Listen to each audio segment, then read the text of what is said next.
இந்த படம் வந்து லாக்டவுன், இந்த படம் கண்டிப்பாக அனைவரும் பார்க்க வேண்டிய படம், முக்கியமாக கேர்ள்ஸ் பார்க்க வேண்டிய படம். ஏன்னா பசங்க அசால்ட்டாக இருக்கிற பற்றி பெரிய பிரச்சனை வந்ததில்லை. ஆனால் கேர்ள்ஸ் சின்ன விஷயத்தில் இந்த படத்தில் ஹீரோயின் அசால்ட்டாக இருப்பாங்க, பெரிய பாதிப்பு வந்துடும்.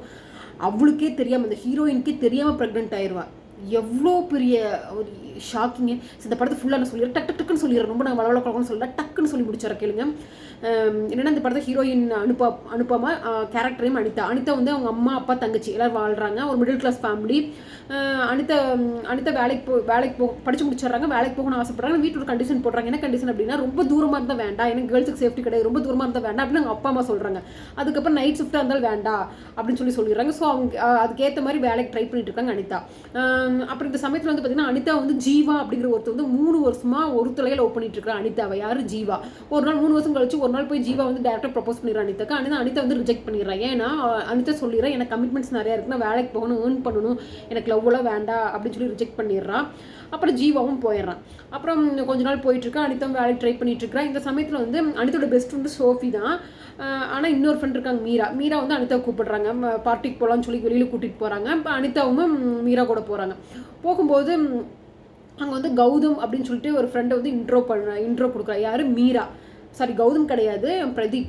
அப்புறம் வந்து பிரதீப் வந்து எங்கள் கம்பெனியில் உங்களுக்கு நான் வேலை வாங்கி தரேன் அப்படின்னு சொல்லி அனிதா சொன்னேன். அனிதாவுக்கு அவ்வளோ சந்தோஷம், ஏன்னா வேலை கிடைக்க போகுது அப்படின்னு சொல்லி சந்தோஷம். அப்புறம் வந்து எல்லோரும் பார்ட்டியில் வந்து பார்ட்டி இருந்துட்டு நான் கிளம்புறேன்னு சொல்லி யார் சொல்கிறேன்? அனிதா சொல்கிறேன். டைம் ஆச்சு, வீட்டில் தேடுவேன், கிளம்புறேன்னு சொல்லி சொல்கிறேன். மீரா வந்து இல்லை, நைட் பார்ட்டிலாம் சூப்பராக இருக்கும், ஜாலியாக இருக்கும், ஃபன்னாக இருக்கும், நீ இருன்னு சொல்லி சொல்கிறாங்க. உடனே வந்து அனிதா வந்து பெஸ்ட் ஃப்ரெண்ட் சோஃபிக் கால் பண்ணுறா. சோஃபிக் கால் பண்ணி என்னை பார்ட்டியில் இருக்க சொல்கிறா மீரா. அப்புறம் சோஃபி, இருடி, ஜாலியாக இருக்கும், ஃபன்னாக இருக்கும், இல்லை வீட்டில் வந்து தேடுவாங்க, வீட்டில் நான் ஒரு நாள் கூட நைட் ஸ்டே பண்ணதே இல்லை வெளியே அப்படின்னு சொல்லி அனிதா சொன்ன உடனே ஒரு ஐடியா பண்ணலாம், நான் கான்ஃபரன்ஸ் போடு, நான் உங்கள் அம்மாட்ட வந்து எங்கள் வீட்டில் நீ இருக்கிறத சொல்லிடுறேன்னு சொல்லி கான்ஃபரன்ஸ் போட சொல்கிறேன். கான்ஃபரன்ஸ் போட்டோடனே சோஃபி வந்து என்ன சொல்கிறான்னா, அம்மா இன்னைக்கு எங்கள் வீட்டில் நான் தனியாக இருக்கிறேன், எங்கள் அப்பா அம்மா வந்து வெளியில் போயிட்டாங்க, எனக்கு தனியாக இருக்கிறதுக்கு பயமாக இருக்குது, அனிதா என் கூட இன்றைக்கி ஒரு நாள் ஸ்டே பண்ணட்டுமா அப்படின்னு சொல்லி கேட்குறதுக்கு அனிதாவோட அம்மாவும் சோஃபி நல்லா தெரிஞ்ச பொண்ணு, பெஸ்ட் ஃப்ரெண்டு தானே அப்படின்னு சொல்லிட்டு சரின்னு சொல்லிடுறாங்க. ஆனால் அனிதா வந்து சோஃபி வீட்டில் இல்லை, பார்ட்டியில் மீரா கூட இருக்கிறா. மீரா நிறைய பேர் பார்ட்டியில் இருக்கிறாங்க. மீராவோட ஃப்ரெண்டு கௌதம், கௌதம்னு எனக்கு வருது, பிரதீப், எல்லாருமே இருக்கிறாங்க. அந்த பார்ட்டியில் என்ன ஆகுதுன்னா, ஃபஸ்ட்டு வந்து அனிதா வந்து ட்ரிங்க்ஸ் பண்ணவே இல்லை. ஆனால் வைன் சாப்பிட சொல்லி யார் கம்பல் பண்ணுறா? நார்மலாக யார் கம்பல் பண்ணுறா அப்படின்னு கேட்டால் அந்த மீரா வந்து கம்பல் பண்ண. எல்லாரும் ட்ரிங்க்ஸ் பண்ணும்போது நீ மட்டும் ஏன் வந்து தனியாக இருக்க, நீயும் கொஞ்சம் இது வைன் டேஸ்ட் பண்ணி பாருன்னு சொல்லி கொடுக்குறேன். வைன் சாப்பிட்ட அனிதா வந்து அளவு இல்லாமல் அதிகமாக சாப்பிட்டு மட்டையாயிடுறா. அப்புறம் மீராவும் பிரதீப்பும் அவளை கூட சேஃபாக கொண்டு போய் ஒரு ரூமில் வந்து சேஃபாக பெட்டில் படுக்க வச்சுட்டு வந்துடுறாங்க. அப்புறம் அடுத்த நாள் காலையில் எந்திரிச்சிட்டு அனிதா எப்பவும் போல் கிளம்பி வீட்டுக்கு போயிடுறா. அப்புறம் 2 months ஆயிடுது. 2 months ஆன உடனே ஒரு கால் வருது. கால் பண்ணது யாருன்னு கேட்டால், பிரதீப், உனக்கு வந்து வேலை கிடச்சிருச்சு, நீ மாதம் 40,000 சம்பளம்னு சொன்னேன். அனிதாவுக்கு அவ்வளோ சந்தோஷம், ஜாலியாக வேலைக்கு கிளம்பி போகிறா. அப்புறம் கொஞ்ச நாள் போயிட்டுருக்கு. என்ன ஆச்சுன்னா, அனிதாவுக்கு முன்ன மாதிரி இல்லாமல் கொஞ்சம் டயர்ட் ஆகிறா, கிருகிருனே வருது, ஆக்டிவாகவே இருக்க முடியல அவளால். ஹாஸ்பிட்டல் போய் டாக்டர்கிட்ட சொல்கிறேன், என்னால் ஆக்டிவாக இருக்க முடியல, கிருகிருன்னு வருது, ஒரு மாதிரி இருக்குன்னு சொன்னேன். டாக்டர் வந்து கையை பிடிச்சி பார்க்குறாங்க. கையை பிடிச்சி பார்த்தோன்னே கண்டுபிடிச்சிடுறாங்க அனிதா வந்து ப்ரெக்னெண்ட்டாக இருக்கான்னு சொல்லிட்டு. அப்புறம் டாக்டர் வந்து செக் பண்ணி பார்க்குறாங்க. அனிதா ப்ரெக்னென்ட் கன்ஃபார்ம் பண்ணி, நீ வந்து ப்ரெக்னெண்ட்டாக இருக்குன்னு சொன்னோடனே அனிதா கோவம் வந்துடுது. நான் எப்படி ப்ரெக்னெண்ட்டாக இருக்க முடியும், நான் யாரு கூட எந்த ரிலேஷன்ஷிப் வச்சதே கிடையாது, எப்படி நான் ப்ரெக்னெண்ட்டாக இருக்க முடியும் அப்படின்னு சொல்லி கேட்டுட்டு, டாக்டர் அது எனக்கு எப்படி தெரியும் அப்படின்னு சொல்லி டாக்டர் சொன்னோன்னே அனிதா டாக்டர் திட்டிட்டு வந்துடுறா. வந்தோடனே வீட்டில் போய் ப்ரெக்னன்சி கிட் வச்சு டெஸ்ட் பண்ணி பார்க்குறா. யூரின் டெஸ்ட் வச்சு பார்ப்பாங்கள்ல, ப்ரெக்னென்ட் கண்டுபிடிச்சிட்றா. அனிதாவுக்கு ரொம்ப ஷாக் ஆயிடுது. அப்புறம் சோஃபி கூப்பிட்டு மீட் பண்ணி சொல்கிறா நடந்ததில்ல. அப்புறம் சோஃபி திட்டுறா, ஏண்டி உன் கூட யார் படுத்தாங்க உனக்கே தெரியாதா, அந்த அளவுக்கு நீ குடிச்சிட்டு மட்டையாக இருக்கிறியா அப்படின்னு சொல்லி சோஃபி திட்டுறா.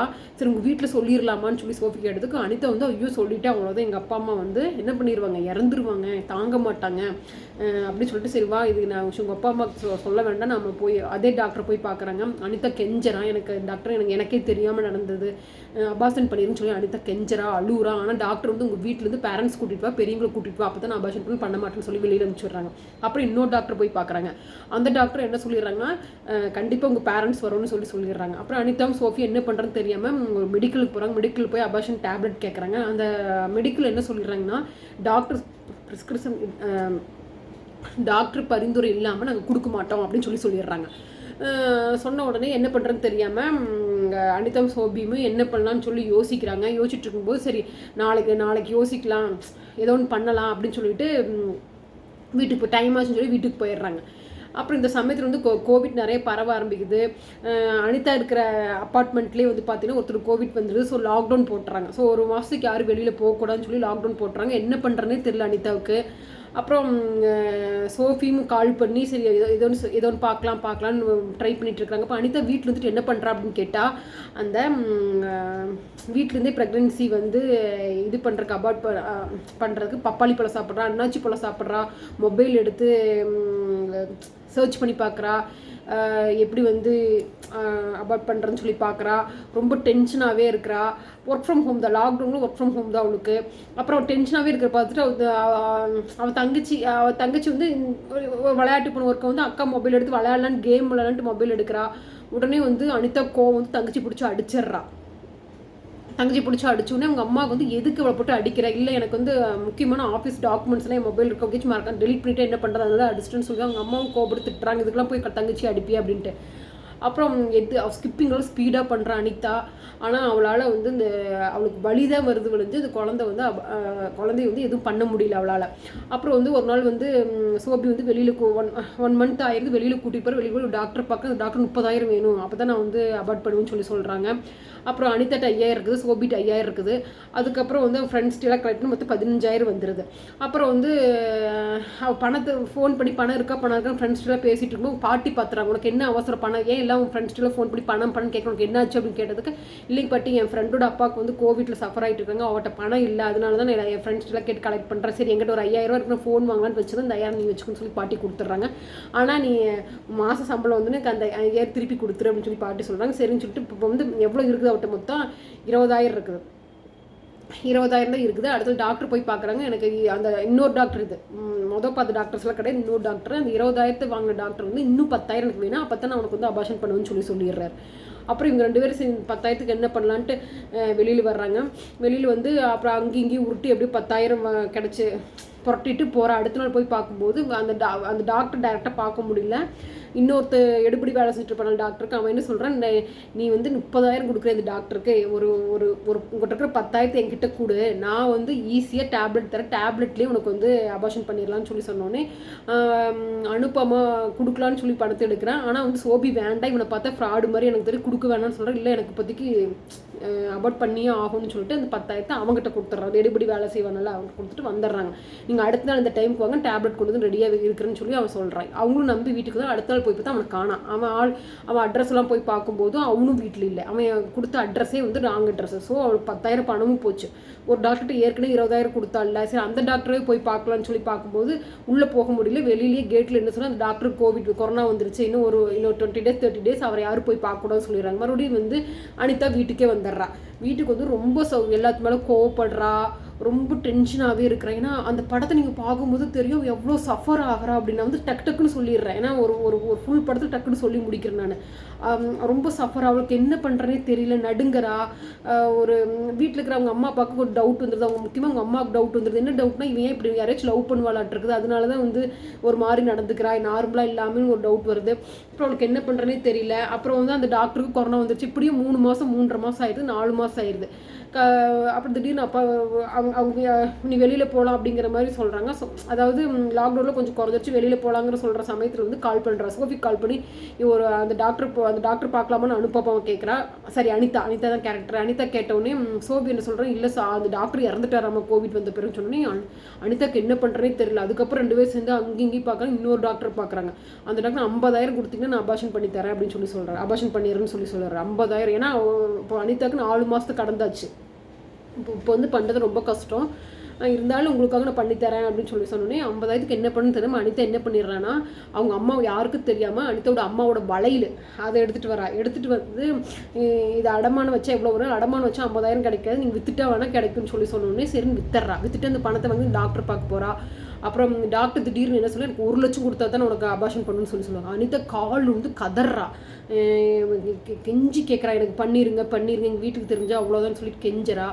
ஆனால் வந்து பார்த்தீங்கன்னா அந்த டாக்டர் இல்லை எனக்கு 1 லட்சம் கொடுத்தது பண்ணுவேன். அப்புறம் அனிதா கெஞ்சங்காட்டி அப்புறம் சோபி கோவப்பட்டு வான்னு சொல்லி கூட்டிகிட்டு போய், இல்லை நான் இன்னொரு டாக்டர் போய் பார்த்து எப்படியோ நான் ஓகே பண்ணியே ஆகணும் அப்படின்னு சொல்லிட்டு சோஃபி வெளியில் இருக்கும்போது அனிதா போய் பார்க்குறா. டாக்டர் மீட் பண்ணுற, கால் வந்து கெஞ்சரா. அதுக்கப்புறம் டாக்டரும் அபார்ஷன் பண்ணிடுறாங்க. பண்ண உடனே அந்த குழந்தை வந்து அந்த வெளியிலேயே இறந்து வந்துடுது அந்த பேபி.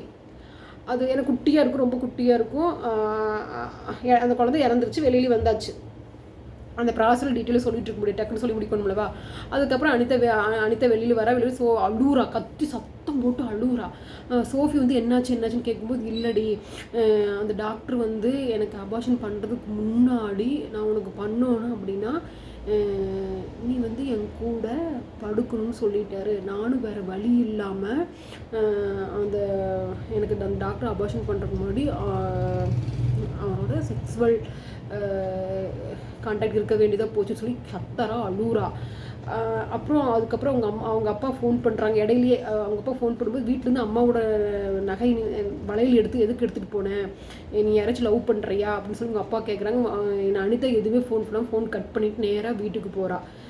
வீட்டுக்கு போகும்போது அவளோட நிம்மதி போச்சு, சந்தோஷம் போச்சு, எல்லாமே போயிடுச்சு. இந்த படத்தில் என்ன சொல்ல வராங்கன்னா, ஃபஸ்ட்டு அதாவது ஏதோ ஒரு பிரச்சனை வந்துச்சு அப்படின்னா அவங்க அம்மா அப்பாட்ட சொல்லிடணும். இப்போ ஸ்டார்டிங்கில் அவங்களுக்கே தெரியாமல் என்னாச்சுன்னா, அவங்களுக்கே தெரியாமல் யாரோ அவளை வந்து ரேப் பண்ணிட்டாங்க, யாருன்னே தெரியல. ஒரு வேளை அனிதா ஜீவாவா கூட இருக்கலாம். ஜீவாங்க தான் அனிதா ஒன் சைடில் லவ் பண்ணிட்டு இருந்த கேரக்டர். அந்த ஜீவா வந்து பார்த்தீங்கன்னா அனிதா ஃபாலோ பண்ணிட்டு இருந்தா. அனிதா பார்ட்டிக்கு போனது எல்லாமே ஜீவாவுக்கு தெரியும். ஜீவாவும் அந்த பார்ட்டிக்கு போனான். ஜீவா வந்து அனிதா ஃபாலோ பண்ணிகிட்டே இருந்தாங்க. ஸோ அனிதாவை ரேப் பண்ணது ஜீவாவா இல்லை பிரதீபா இல்லை வேற யாரோவோ யாருன்னு தெரியல. ஸோ இப்போ அது முக்கியம் கிடையாது. இப்போ என்ன அப்படின்னு கேட்டால், எது முக்கியம் அப்படின்னு கேட்டால், அவள் வந்து கேர்லெஸ்ஸாக இருந்தது தப்பு. அவள் வந்து அதிகமாக ட்ரிங்க்ஸ் பண்ணி மட்டையாயிட்டா. அவளுக்கே தெரியாமல் யாரோ ரேப் பண்ணிட்டாங்க. சரி, ஓகே, ஃபஸ்ட்டு ஒரு மிஸ்டேக் நடந்துச்சு. அதுக்கப்புறம் வீட்டில் அவள் சொல்லியிருந்தானா, அப்போவே வீட்டில் சொல்லியிருந்தா அப்படின்னா வீட்டில் ஃபஸ்ட்டு திட்டிருப்பாங்க, அடிச்சிருப்பாங்க. அதுக்கப்புறம் அவங்களே பேரண்ட்ஸே ஹாஸ்பிட்டல் கூட்டிகிட்டு போய் அபார்ஷன் பண்ணியிருப்பாங்க. அதுக்கப்புறம் அவள் நிம்மதியாக இருந்திருக்கலாம். ஏன்னா அவளுக்கே தெரியாமல் நடந்தது. ஆனால் வீட்டில் அம்மா அப்பாட்ட சொல்லக்கூடாதுன்னு நினச்சி அவள் நிம்மதி இழந்து, காசு பணத்தை இழந்து, அதுக்கப்புறம் தெரிஞ்சே அந்த டாக்டரோட ரிலேஷன்ஷிப்பில், அதாவது அந்த கான்டாக்டில் இருக்க வேண்டிய சூழ்நிலை. ஸோ அவள் நிம்மதியே போயிடுச்சு. ஏன்னா தெரியாமல் நடந்தது கூட அவள் மறந்துடலாம், ஒரு ஆக்சிடென்ட் சொல்லி. ஆனால் தெரிஞ்சு அவளுக்கே விருப்பம் இல்லாமல் எவ்வளோ சஃபர் ஆகி. ஸோ பாருங்கள், பெண்கள் கேர்லெஸ்ஸாக இருந்தால் என்னென்ன ஆகுதுன்னு பாருங்கள். இப்போ ஆண் ஒருத்தவங்க அது குடிக்கிறது தப்பு தான். ஆணாக இருந்தால் என்ன, பெண்ணாக இருந்தால் என்ன, குடிக்கிறது தப்பு தான், இல்லைன்னு சொல்ல வரல. ஆனால் நான் ஆண் பண்ணால் ஆணும் பெண்ணு சம்மந்தம், ஆண் பண்ணுறதெல்லாம் பெண் பண்ணுன்னு சொல்லி பண்ணினா என்ன ஆகும்? ஒரு பெண் குடிச்சிட்டு மட்டையாக இருக்கிறனால குடும்பமே ஸ்பாயில் ஆகும், அவன் நிம்மதி ஸ்பாயில் ஆகும். அதுக்கு நானும் குடிக்கக்கூடாது. அதனால இந்த படத்தை பார்க்கும்போது அவள் எவ்வளோ சஃபரான அந்த ஹீரோயின். ஃபஸ்ட்டு அவள் வீட்டில் சொல்லியிருந்தானா, மிஸ்டேக் அவளுக்கே தெரியாமல் குடிச்சது தப்பு தான், வீட்டில் சொல்லியிருந்தாலும் இந்தளவுக்கு போயிருந்துருக்க வேண்டியதில்லை. அவங்க அம்மா அப்பாட்ட மறைச்சு ஏகப்பட்ட சஃபருங்க. அந்த படத்தில் நிறைய நான் சொல்லவே இல்லை, அந்த அளவுக்கு ஏகப்பட்ட சஃபர் ஆவா. ஸோ பெண்கள் ஜாக்கிரதையாக இருக்கணும், சேஃபாக இருக்கணும். பெண்கள் வைன் குடிக்கவே கூடாது, ட்ரிங்க்ஸ் குடிக்கவே கூடாது. ஆண்களும் குடிக்கக்கூடாது தான். ஆனால் பெண்கள் வந்து வெளியில் போனால் சேஃபாக இருக்கணும்.